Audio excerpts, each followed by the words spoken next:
நாங்கள் அப்படி இருப்போமா தெரியுமே, ஜாலியாக அவர் போட்டு உடச்சி விட்டாரு.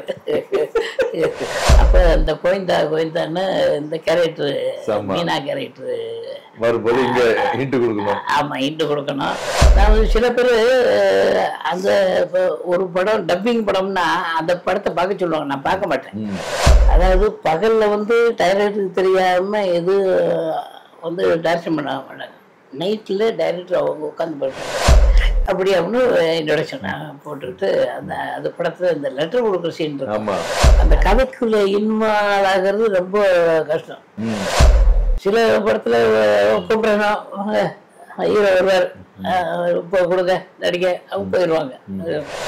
உன்னை பொண்ணு கட்டணும்னா நீ வந்து நான் ரூபா கொடுப்பேன், அதை நீ செலவழிக்கணும்.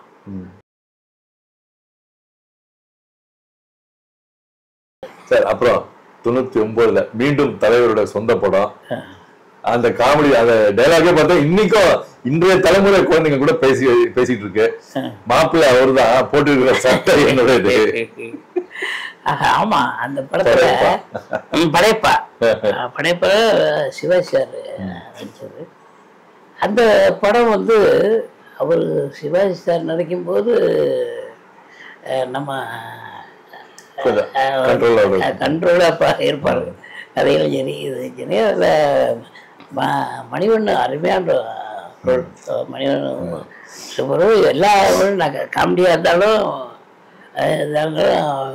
ரமேஷ் கண்ணா அவர் இதை நடிச்சிருக்காரு. அவர் இவங்களாம் ஒரு சௌந்தர்யா இது மாதிரியா இருக்கும். அது அந்த காமெடி அந்த படம் வந்து ஹைலைட். எங்கேயும் இந்த ரம்யா கிருஷ்ணன் இருக்காங்கல்ல, சொந்தமா அதுதான் பேசியிருக்காங்க.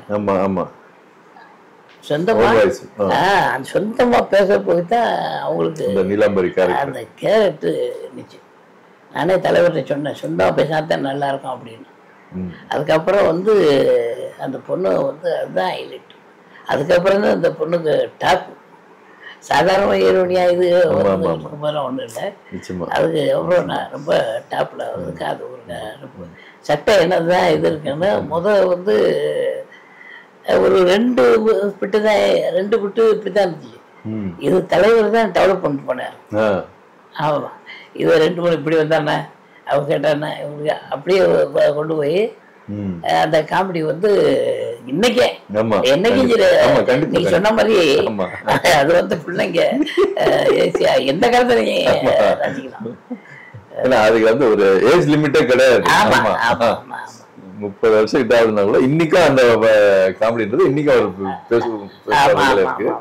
இன்னைக்கு ஒரு மீம்ஸுக்கு ஆமா 99 கிட்டத்தட்ட 25 வருஷம். அந்த படம் பேசிக்கிட்டு இருக்கு. நிச்சயமா பெரிய ரெக்கார்டு அது அந்த படம். ஆமா, படைப்பா அதுக்கு அந்த இது கூப்பிடுறதுனா அந்த அந்த படத்துல டாப். நானே ரசிச்சிருக்கேன். அந்த பொண்ணு கூப்பிடும்ல அப்படின்னு. அப்புறம் படைப்பா அந்த கிளைமேக்ஸ் தான் டாப்பு. அந்த மாதிரி அந்த அசோசியேட் பண்ணிக்கிறோம்ல, அதுதான் ரொம்ப ஹைலைட். சார் இந்த படைப்பாக்கு அப்புறம் நீங்க வந்து இப்ப நிறைய இடங்கள் எல்லாம் பயணம் பண்ணிருப்பீங்க சொந்தமாலாம். அந்த நேரத்துல இது கனெக்டடா உங்களோட அந்த வரவேற்பு எப்படி? இந்த வரவேற்பு அங்கிங்க ஷூட்டிங்ல சட்டை ஒண்ணு இது மாப்பிள்ளை வரல பொண்ணு இந்த ரசிகரை பூரா கலாச்சிக்கிட்டு இருப்பாங்க. அது தலைவர் படத்தை சொல்லி இங்க பார்த்தாலும் கலாச்சிக்கிட்டு இருப்பாங்க. இன்ன வரைக்கும் இப்போ வரைக்கும் அந்த படைப்ப சட்டை வரலப்பா மாப்பிள்ளைக்கு வருதான் அப்படின்னு என்ன வரைக்கும் அந்த காமெடியை காலத்துக்கு ஏற்ற மாதிரி என்னோட மாடிஃபை பண்ணிட்டு போயிட்டா மாப்பிள்ளை எங்கப்பா சட்டை எங்கப்பான்னு கூட சொல்லலாம். ஆமா ஆமா, ரொம்ப அருமையான காமெடி, ரொம்ப ரசிச்ச காமெடி. அதுக்கப்புறம் பெரிய கேப்பு. அதுக்கப்புறம் சமீபத்துல வந்த லால் சலாம் அந்த படத்துல மறுபடியும் இணைஞ்சிங்க. ஆனா இதுல பாத்தீங்கன்னா நகைச்சுவை தாண்டி படத்தோட அந்த கதை காலத்துக்கே ஒரு பெரிய முதுகோலா இருக்கிறதா கூட அந்த கதாபாத்திரமா உங்களுக்கு அமைஞ்சது. அந்த கோயில் பூசாரி அந்த பூசாரியா வந்து ரொம்ப சென்டிமெண்டான சீன். ஆமா, காமெடிக்கவே இல்லை. ஆமா, தூக்கிட்டு ஆமா ஒரே ஒரு சீன் மட்டும்தான் கொஞ்சம் காமெடியா பேச அப்படியா இருக்கும். மித்தது பூரா எல்லாம் சீரியஸா. கண்டிப்பா இந்த அழுகிறோட கொஞ்சம் கொஞ்சம் அழுதுருவாங்க. ஆமா, அதுதான் சொல்ல வந்தது. என்னன்னா இது வரைக்கும் தொடர்ந்து நீங்க தலைவரோட நடிச்ச படங்களாகவும் சரி வேற படங்களாகவும் சரி பாத்தீங்கன்னா எல்லாரும் சிரிச்சு வச்சுட்டு இருந்த நீங்க ராஜசலம் படத்துல அழ வச்சுட்டீங்க. ஐஸ்வர்யா நல்ல டைரக்ஷன் பண்ணாங்க. கதையும் நல்ல கதை தான். இன்ன வரைக்கும் நீங்க குடும்பத்தோட பார்க்கலாம். நீங்க குடும்பத்தோட பாருங்க, அருமையான படம், நல்ல டைரக்ஷன் பண்ணியிருக்காங்க. ஆமா, பொண்ணுக்காக சொல்லல, நெசமாவே யாரு பார்த்தாலும் சொல்லுவாங்க நல்ல ஐஸ்வர்யா டாப்.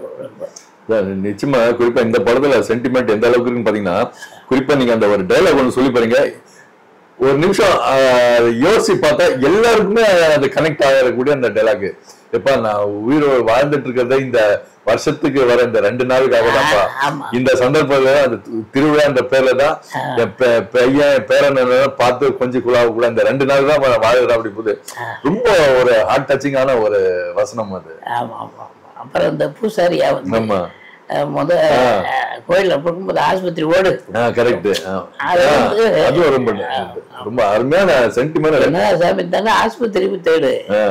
கண்டிப்பா நிச்சயமா அது ரொம்ப, அதாவது நகைச்சுவை நடிகர் செந்திலா பார்த்து எல்லாம் நம்ம ரசிச்சிருந்தா கூட இதுல அதை தாண்டி பாத்தீங்கன்னா எல்லாரோட மனசுல கொஞ்சம் ஆழம் பதிஞ்சு இப்படி ஒரு சென்டிமெண்ட் அளவுக்கு அன்னைக்கு சொன்ன அந்த டைலாக நிறைய பேருக்கு யோசிக்க, அது வரைக்கும் அந்த ஆங்கிள் யாருமே யோசிச்சிருக்க மாட்டாங்க. கரெக்ட் இல்ல, ஒரு திருவிழான்றது அதுக்கு பின்னணியில இப்படி எல்லாம் கூட சில விஷயங்கள் இருக்குமா அப்படின்றது நல்ல கதை, நல்ல ஆசை. அந்த இவரு ராமதாஸ் அவரு நல்ல அந்த கதை நல்ல நாட்டு என்ன அருமையான கதை. அது என்ன எல்லாம் ஒத்துமையா இருக்கணும் அப்படி சொல்றதுதான் ஒரு இது. அதுதான் நம்ம ஆளுங்க வந்து கேட்க மாட்டாங்களே, ஒத்துமையா இருந்தா ஒழுக்கப்பா இது பண்ண மாட்டாங்களே, அந்த மாதிரி இதாயிடுச்சு. நல்ல அருமையான படம், பார்க்கலாம். கண்டிப்பா எப்ப பார்க்கலாம். அதான் ஒளிப்பதிவாளரே கதை உருவாக்கின்றதுனால அதோட விஷுவல் பிக்சரைசேஷன் கூட ரொம்ப அழகா கொண்டு வந்திருக்காரு. நிச்சயமா ரொம்ப நல்லா இருந்தது சார். இது இல்லாம இந்த படங்கள்ல இந்த பயணத்தின் தருணத்துல உங்களுக்கும் அவருக்கு ஏற்பட்ட சில நினைவுகள், அவருக்கு ஏதாவது சில மனம் விட்டு ஏதாவது உங்ககிட்ட பேசிருக்கலாங்களா? சில ஐடியாஸ் மனம் விட்டு நிறைய பேசியிருக்காரு. சில மக்களுக்கு தெரியுற மாதிரி சில சுவாரஸ்யமா ஏதாவது விஷயம் தாங்க சொல்லுங்களேன். மக்களுக்கு தெரியபடி அந்த இதெல்லாம் சொல்ல முடியாது. இல்ல ராகிங் பண்றது விட்டுருங்க. அது இல்லாம அவர் வந்து மக்களுக்கு நல்ல மனிதர், அருமையான. சுருக்கமா இந்த கொரோனா வந்துச்சுல, அந்த சமயத்துல அனுமோகன் கல்யாணம் வச்சிருக்காரு. வச்சுட்டு என்கிட்ட வந்தாப்புல, ஒரு செந்தில் நம்ம கல்யாணம் வச்சுட்டேன், என்ன பண்ண ஒன்று பொருள். அப்புறம் நேரம் நான் சொன்னேன், ஒரு கடிதம் எழுது, இந்த சோன்சோ இப்படி இப்படி இப்படி எழுது, கொடு உலக நடக்கும் அப்படியா சொன்ன. போய் லெட்டர் கொடுத்து வந்துட்டான். கொடுத்துட்டு வந்து உடனே ஃபோன் வருது அனுமோனுக்கு, கல்யாணம் வச்சுருக்கேன் இந்த டேட்டில் அப்படின்ட்டா அப்படின்னு எழுதியிருக்கு. கூப்பிட்டு நான் ஒரு 10 ரூபா எழுதி கொடுறாருன்னா ஒரு 5 ரூபா எழுதி கொடுத்துருக்கான். கூப்பிட்டு 5 ரூபாய் கொடுத்து அந்த கல்யாணம் நல்லபடியாக இருந்துச்சு.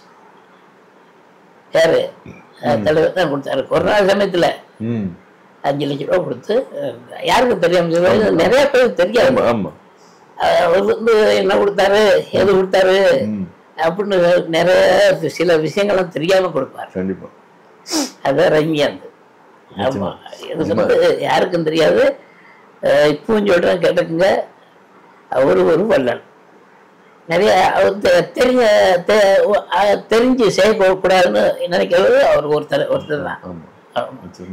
அதனால அவருக்கு ரொம்ப நன்றி. அவருக்கு எல்லாம் தேங்க்ஸ் சொல்லணும். எனக்கு நிறையா அதாவது நடிப்பில் பகிர்ந்து நம்மளை நடிக்கவும் வச்சிருக்காரு. அதுக்காக அவருக்கு ரொம்ப தேங்க்ஸ். அவங்க குடும்பத்துக்கு நான் டைரக்டருக்கு அவங்க குடும்பத்தில் இருக்க எல்லா பேரும் நல்லா இருக்கும்னு ஆண்டவனை வேண்டிக்கிறேன். நன்றி நன்றி சார். உங்களோட இந்த உணர்வு நேரத்தை எங்களுக்காக ஒதுக்கி உங்களோட பல நினைவுகளை எங்களோட பகிர்ந்துக்கிட்டதுக்கு நான் ரொம்ப ரொம்ப ரொம்ப எங்க V4 மீடியா சேனல் சார்பில் நன்றி சார். வணக்கம். வணக்கம். மீடியாவுக்கு ரொம்ப நன்றி. உங்களுக்கு நன்றி. நன்றி சார். வாழ்க வளர்த்தாங்க.